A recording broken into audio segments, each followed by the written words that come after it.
Tommy foam pit. And this dude, I did not think he was going to live through, and that's why I'm laughing now. Because you hear him coming up the fucking road, man. And then he nails it. And hits the ramp. And he goes up, up in the fucking air, dude. Like past the telephone wires that high. And he jumps. Here's a fucking motorcycle comes down like a ton of bricks. But he does also. He jumps. He lands all the way on the other side of the foam pit. Upside down on his shoulder. You hear him hit. And then you just hear him going, oh, shit. So, anyway, I'm glad he made it. You gotta love it, man. And that was a fucking incredible. One of those things that you kind of had to have been there. Like whenever Pastrana did the double backflip at the X Games. I wasn't there, but I was watching it. And I was watching it also when Tony Hawk did the 900. Those are the things that deserve a Robcast. You know what I'm saying? Just talking about those things in your life that inspire you. You know, how nice is it to just get on your bike and fucking proop down the road, down the block. Keep on going, man. Go on up to the next town. You know, to the hardware store there. Take your time. Stopping at the donut shop. Shine up your shoes so you can look up some girls' skirts. You know what I mean, man? It's not the destination. It's the journey. And then I'm thinking, my older brother was like, hey, man, that shit tripped me out, like, blah, blah, blah. Whenever Joe was a little baby, I was like, what the fuck are you talking about? And then I remember, we go on this trip to go to a motorcycle rally back in, like, probably 91 or 92.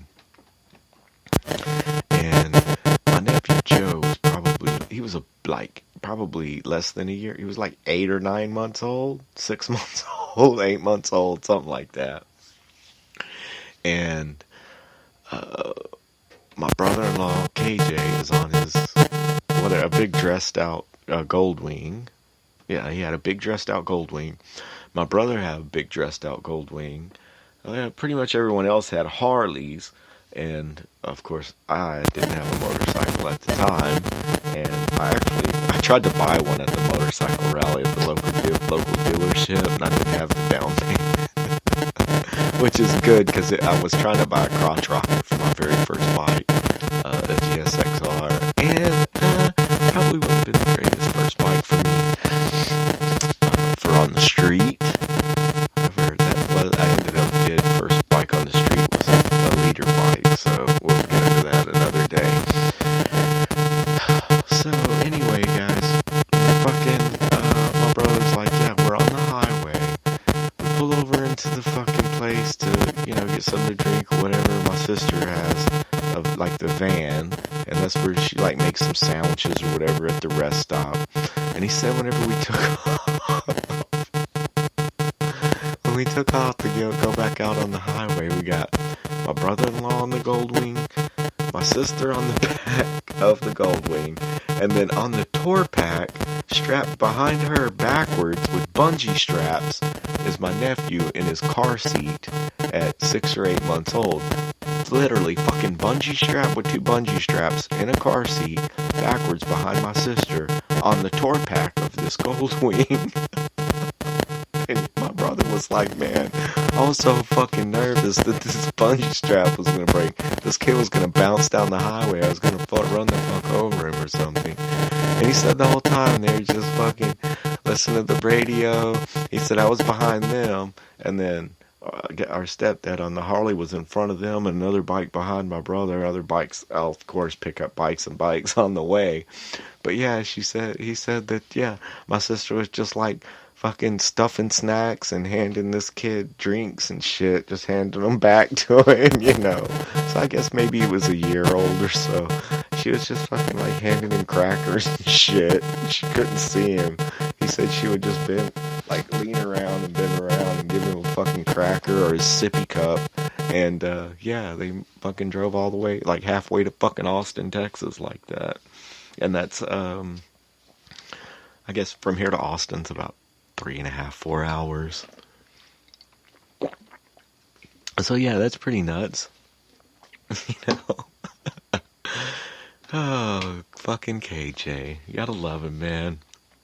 Original. That's an original right there, man. They broke the mold when they made that motherfucker, I guarantee it. Cool Harley riding motherfucker, though.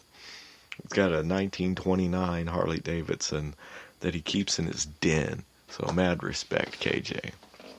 But definitely, I did not know. I didn't realize it. Maybe, I think I was in the car with a girl. That's the thing. I was preoccupied. That's what it was. That's what it was. Oh, man. So yeah, don't bungee strap your toddler to the tour pack of your Goldwing, okay? I do not think that's proper. And I don't think he had a little fucking helmet on or anything. I'm gonna have to ask Kenny, did he have a helmet, man? It's fucked up. And these are my people, man. These are the people that taught me how to ride. So now you can imagine why I want to, try to like spread some of the experiences that I have had to you guys.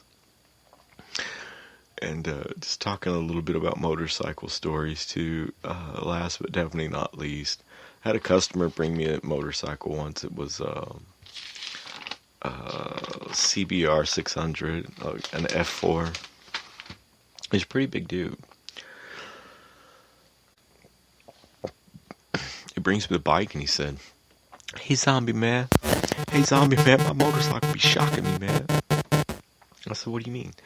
He said, sometimes, man, my motorcycle be shocking me. Sometimes I'm afraid to ride it. And I thought, okay, maybe the coil wire. And if I've told this story on this show before, I apologize. But I'm going to tell it again. Fucking hold on. I thought maybe it was the coil wire or something was grounding out. No, nothing to the effect. I couldn't really find anything. You know what I mean? I didn't really get down on it, but I checked what I thought it could be, which what could really shock you is going to be nothing 12 volts. It's going to be something like the coil wire or the main wire, whatever. Anyway, I checked all that and it seemed good. So I went to take the bike around the block and I thought, you know what? Let me check. I don't remember if I rode it, and it might have shocked me a little bit. And I was like, something ain't right here. But the point is that I ended up taking the seat off the bike. Whenever I took the seat off the bike, I see there's a ballast. And this is underneath. Underneath it had a fender eliminator under there. So you couldn't really tell. But it had underneath the rear tire at some point. Underneath the rear tire and underneath where it would shine out through the sides of the plastics, it had these neon tubes, and it had these ballasts that went to the battery that fired these damn ballasts up to whatever 40,000 volts. And the neon tubes one of them had broken. The other one just didn't work, so the guy didn't even know it was there. And the other neon tube had broken, and the filament to it was on the frame of the motorcycle.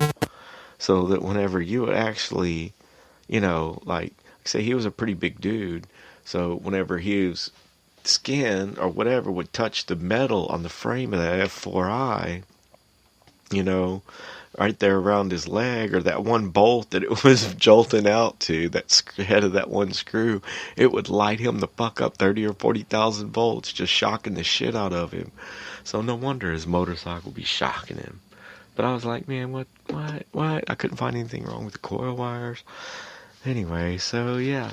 What are you guys doing to your bike over the winter time? Are you doing some upgrades? You putting better tires? Or are you different handlebars? Are you going to dress it out? Stretching it out? You lowering it? You adding more horsepower? Are you just leaving it the fuck alone? Just ride it. I said, what are you doing to your bike over the winter? Ride the motherfucker. No, I mean, a lot of people aren't really, like right now, man, it's for taking the bike out on the road and getting it all dirty and muddy and shit. It ain't even worth cleaning it up. So we can talk about it, right, for about an hour, whatever. Talk about it for 45 minutes, 42, whatever, guys. And, yeah, so if you're not doing anything to your bike and you've just got it put up, look, there's a couple of little tips for you. If you can just take Take your bike to your mechanic, and tell them that you're going to store your bike for the winter to please get it ready for just to store for the winter. You're not going to crank it or whatever. Then they'll do that. And we'll go over that on another show. If you would like to properly store your motorcycle for the winter, okay, there are a couple of things, right? Either A, you want to make sure that it's completely out of fuel and that there are no fuel in the bowls of the carburetors or in the fuel lines. Or B, you want to make sure that you have the additive, like Stabil, and it's completely full, but it has the additive in it, and you've run your motorcycle with the additive, and you know that the additive's also in the carbs. That being said, even if you do have the additive in there, you never ever want your motorcycle to just sit and not run. So there are a lot of different things that you got to take into consideration. And your motorcycle does not have a center stand, and it sits only on the side stand. That's not good for the bearings and stuff like that, and the frame in your bike, the swing arm bushings. So what you want is to have a nice motorcycle stand, a motorcycle jack that can actually take that pressure, put everything back on center, and also actually take a little bit of relief off the suspension and the tires while you're storing your motorcycle. And that, if your motorcycle is not in a climate-controlled place, if it's a little bit damp, what I do with mine, it's back in my shop, and if it's raining, stuff like that a little bit outside, I turn a fan on in there because we have high humidity, and you may have to do the exact opposite. You know what I'm saying? If it's really cold, you might put you a little heater in there and a bowl of water. I don't know, it's up to you, but to me, it seems like to help kind of climate control your bike, keep it out of the weather, definitely keep it out of the weather, and keep it clean, keep it polished, keep it clean. It's a lot of work, but it's definitely worth it. You like your old lady polished and clean, then you want your motorcycle polished and clean, man. I don't want no dirty woman. I don't want no dirty motorcycle in any sense of the word. I do not like motorcycle covers because they scratch your paint. So and if you do get one for your bike, you want to get that one that's for your bike and one that has some sort of microfiber wool is okay.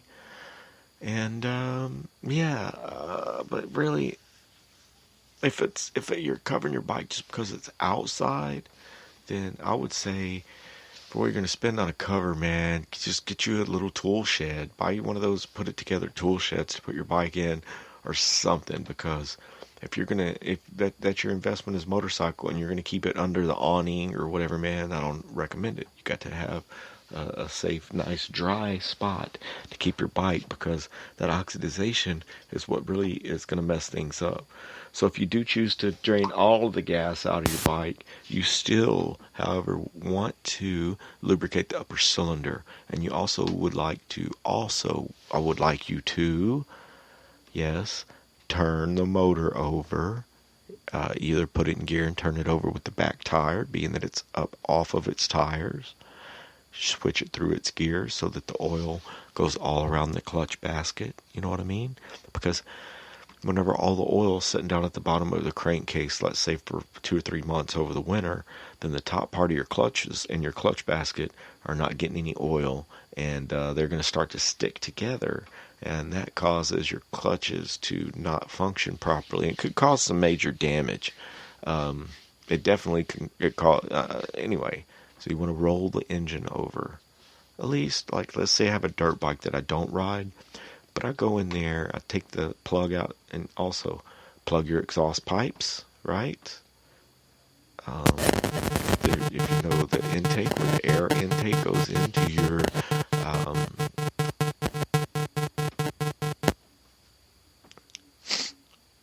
air box, I'd like you to cover that.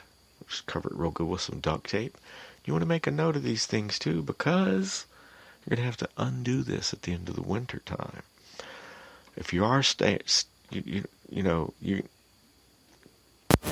you are doing the stay build thing, you just want to crank your bike up every couple weeks. And I like to use a battery tender, and you know what, the the best brand, okay? And I'm sitting here, I'm trying to tell you guys that